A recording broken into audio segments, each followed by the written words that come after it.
안녕하십니까. 오늘은 푸코의 진자 네 번째로 호문클루스에 관해서 알아보겠습니다. 푸코의 진자에 호문클루스가 상세하게 좀 등장하는 편입니다. 호문클루스란 파라셀수스가 기술한 영음술로 만든 인간입니다. 파라셀수스는 1494년에 태어나 1541년에 죽은 사람입니다. 위키백과에 호문클루스는 라틴어로 플라스크 속의 작은 인간이란 뜻입니다. 유럽의 연금술사들이 만들어내는 그런 인간이면서도 기술이기도 합니다. 제조법은 르네상스 시기에 스위스 의사화학자이며 연금술사인 파라켈수스의 저작 물의 본성에 대해서 정유기 즉 유리플라스크에 인간 정액을 넣어 그것도 그냥 넣는 건 아니지만은 영양제로서 여러 가지 허브와 대변도 같이 넣는다는 이야기도 있습니다. 그래서 정액을 넣어서 40일 밀폐해서 부패시키면은 투명하고 사람의 형태를 한 비물질이 나타난다고 합니다. 거기에 매일 인간의 혈액을 조금씩 주어 말의 태내와 같은 온도로 보온해 주어서 40주 이상을 보존하면 인간 아이를 만들 수 있다고 합니다. 다만 체구는 인간의 그것에 비하여 훨씬 작다고 한다 라고 위키백과가 적혀 있습니다. 호문클루스는 이제 만든 인간이기 때문에 선천적으로 모든 지식을 몸에 걸치고 있다고 생각합니다. 또 일설에 의하면 호문클루스는 플라스크 안에서 밖에 존재할 수 없다고 합니다.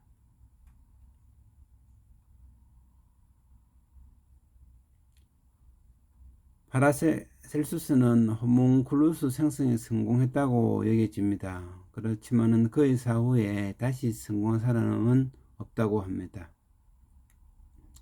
이상이 위키의 내용이고 다른 곳에서 비슷한 내용이 주로 있습니다. 또 다른 호문클루스 제조법에 의하면 아름다운 남녀 한 쌍이 태어난다고 합니다. 움베르토 에코의 소설에는 호문클루스가 세 쌍의 남녀로 나타납니다. 이런 호문클루스는 6년밖에 못 산다고 합니다. 첫 번째 호문클루스는 괴테의 파우스트에 나타나는 호문클루스로 한 명입니다. 파우스트의 조수였다가 대교수가 되는 바그너 박사가 유리 비크에서 호문클루스를 만들어냅니다. 이런 비크가 리토르트라고 해서 화학 실험에서는 비크입니다. 이런 모습을 하고 있습니다. 그렇지만은 창조된 호문클루스는 그다른 육체가 없기 때문에 몸을 찾기 위해서 메피스토펠레스랑 같이 여행을 떠나고 그 다음에 탈레스를 만나서 생명의 기운이 물이라는 이야기를 듣고 바다의 신 중에 하나인 프로테우스를 따라 바다로 갑니다. 하지만 프로테우스는 한번 인간이 되어버리면 즉 육체를 완성하면은 그것으로 끝장이다 라고 말해줍니다. 이게 무슨 말이냐 하면은 호문클루스를 현재의 입장에서 잘 생각해 보면은 줄기세포랑 의미가 좀 비슷합니다. 그래 호문클루스는 이미 뭐든지 다 아는 상태, 즉 여러 가지가 될 수 있는 방향으로 준비가 되어 있는데 어떤 장기라도 되면은 그 줄기세포가 특정 장기로 분화하면은 더 이상 다른 장기로는 분화할 수가 없다는 뜻입니다. 즉 줄기세포로 신경세포를 만들어 버리면은 그거로 다시 과거로 돌아갈 수는 없다는 뜻입니다. 그래야 프로테우스를 따라가다가 갈라테이아의 조개 수레에 부딪혀서 사라지게 됩니다. 그것은 인간의 몸이 된 것이 실패했다는 의미도 되기도 하고 아니면 갈라테아와 한 몸이 되었다고 볼 수도 있습니다. 이것이 참 이해하기 어려운데 극시 형태로 적혀있기 때문에 시의 형태로 적혀있기 때문에 여러 분수를 읽어보면은 어쨌든 호문클루스의 그 플라스크 비커가 터지면서 부서졌는데 그것이 죽었는 것인지 그러면 갈라테아와 같이 한 몸이 되은 것인지는 해석하기 나름입니다. 본문에는 조개 수리 언저리에 갈라테아 발밑에서 반짝이는 것은 무엇일까? 빛나는 녹자에 부딪혀서 부서질지도 모르겠는데요. 아, 탄다, 번쩍인다, 벌써 녹기 시작한다. 게이트의 호문클루스는 결국 이렇게 해서 사라졌습니다. 두 번째 호문클루스는 바로 움베르토 에코의 소설에 나타납니다. 바로 포코의 진자에 있습니다. 처음 호문클루스에 대한 언급은 야코보 벨버의 애인인 로렌자가 호문클루스의 이야기를 듣고 다음과 같이 이야기합니다. 야코보, 둘이서 만들어 볼래요? 당신의 몸에서 나온 호문클루스 하나 갖고 싶어요. 둘이서 애완견 기르듯이 길러보면 좋잖아요. 책 보면 쉬워요. 사람의 실을 시험관에 넣어주면 돼요. 바보같이 낯을 붉히기는. 정제를 시험관에 넣은 다음에 여기에다가 암말의 히포메네를 섞으면 된대요. 이 히포메네라는 것은 뭐더라? 배설물이던가? 아니, 배설물은 아니야. 뭐죠? 분비물이라고 하는 겁니다. 그래요. 하여튼 암말이 이것을 분비한대요. 좀 구하기는 어렵지만은 시험관에다가 이것과 사람의 씨앗을 섞어서 40일 동안 그대로 두면 시험관 속에는 태아와 같은 조그만 덩어리가 생긴대요. 이걸 2달 더 두면은 호문클루스가 되는 거죠.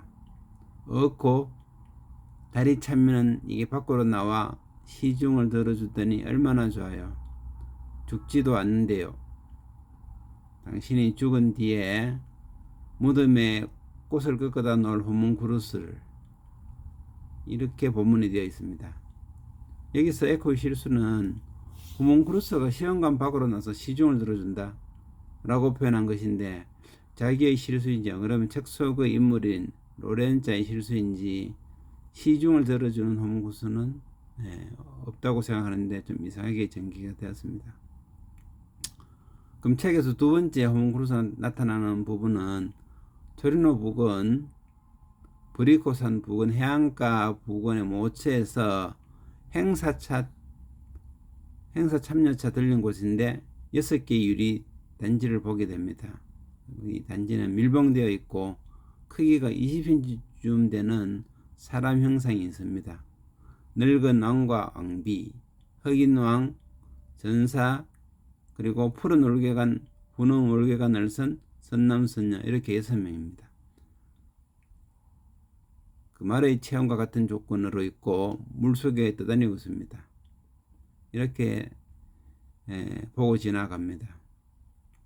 이 호문클루스들의 능력은 주인에게 말도 걸고 어떤 비법도 전수해주고 예언도 한다고 합니다. 그 옛날 솔로몬 신전의 지수를 알려주었으며 축기술, 즉 귀신을 쫓는 방법도 알려주는 능력이 있다고 합니다. 책 속의 주인공들은 데카르트의 사악한 정령에 비교하기도 합니다만 의심합니다. 이후로 이 책에서는 별로 호문클루스가 나타나지는 않습니다. 이런 호문클루스에 비교해서 세 번째 호문클루스는 유명한 애니메이션 강철의 연금술사에 나오는 호문클루스입니다. 이건 아주 유명한 고전이나 명작은 아니고 일본에서 유명한 애니메이션입니다. 2001년부터 해서 연재를 시작해서 2010년에 끝이 났습니다. 거의 10년을 연재해서 종결된 유명한 작품입니다. 호문클루스의 아버지 격인 호헨하이머, 그럼 피를 나눈 형제 격인 호헨하이머는 우리가 아는 파라셀수스의 원래 이름입니다. 파라셀수스의 원래 이름은 데오프라스투스 봄바스투스 폰 호헨하임입니다. 여기서 호헨이라는 높다는 뜻이고 하임은 독일어로 집이라는 뜻입니다. 강철의 연금술사의 스토리는 연금술의 부작용 혹은 연금술을 이용한 욕심의 부작용 여러 가지가 있는데 세계관도 길고 스토리도 길어서 요약은 힘듭니다. 어쨌든 직접 보는 것이 좋겠습니다. 어쨌든 주인공들의 적은 주로 호문클루스 집단입니다. 원래 처음에 호문클루스는 이렇게 플라스크 안의 작은 사람 호문클루스라고 부르면 돼 하고 아주 친절했었습니다. 원래 호헨하임은 그 노예였었는데 노예 23호였는데 그 어쩌다가 플라스크에 있는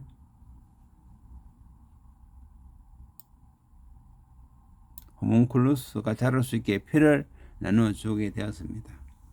그래서 호문클루스랑 피를 나눈 형제가 되었는데 호문클루스에게서 많은 지식을 배우게 됩니다. 그렇지만 호문클루스는 아직 이렇게 유리 비크 속에 들어있는 그런 신세인데 이런 플라스크 속의 호문클루스 희망은 나갈 수 있는 몸이 있으면 행복할까 라는 욕심이 끝이 없게 됩니다. 이후에 몸을 얻게 되는데 몸을 얻은 호문클루스가 또 더 큰 욕심이 생깁니다. 이것이 이 강철의 연금술사의 진행 내용입니다. 처음 AB 두 호문클루스는 플라스크 속에 조용히 살아가는 반면 강철의 연금술사의 호문클루스는 자기의 욕심을 위해 큰 나쁜 짓을 계획하면서부터 사건이 진행됩니다.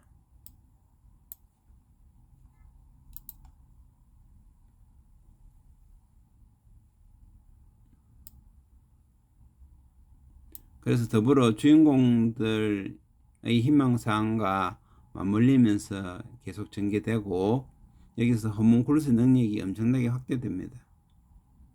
현대적인 의미의 능력의 확대라고 하겠습니다.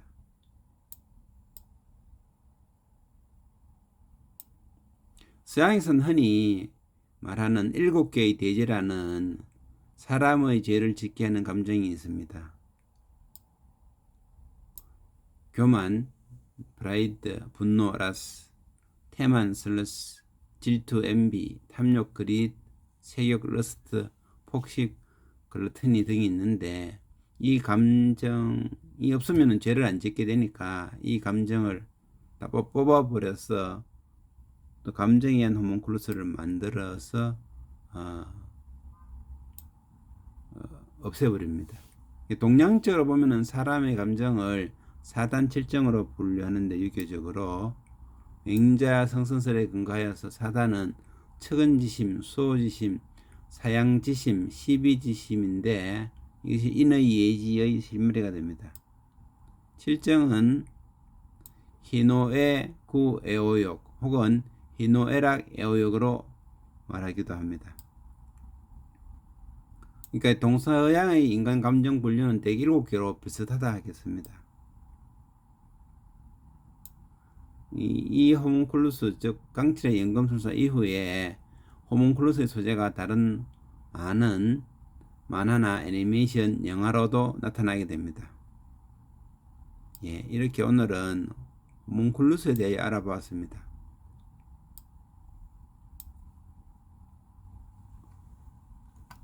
푸코의 진자에서